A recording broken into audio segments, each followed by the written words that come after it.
So I know the writers have been back to work for the past week. Uh-huh.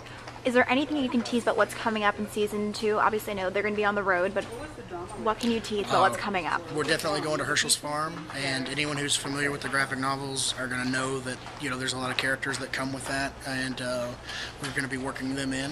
We're going to see Herschel's daughter Maggie, and we'll possibly see a little bit of romance for Stephen Yeun's character Glenn. So that's going to be pretty exciting, and then we're just going to be ramping up. Everything that we did in the first season. We had six episodes on the first season, now we have 13. We can kind of let things breathe and get to know the characters a little bit better, and I think the second season is going to, blow the first season out of the water. I think people are going to really be excited about it.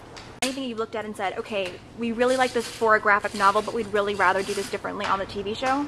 Well, I'm in the room full time, so right. I'm actually sitting with the writers while they're figuring everything out, and I'm actively participating in that process, and so it's a lot of fun for them to be, and Frank too, to be sitting there going, okay, well, this worked like this in the comic book, but let's do it a different way.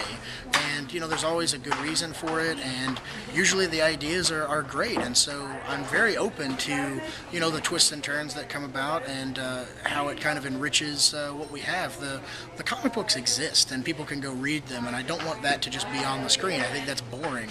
That's boring for me, and it's boring for the people that read the comic books. And so anytime we can improve it, which is great. I mean, if people come up with great ideas, I'm not going to go, well, that's really cool, but it's not in the comics, so we can't do that, sadly. That would be ridiculous. So, anything that's great, we're going to throw that in. Yay for creative collaboration. Exactly.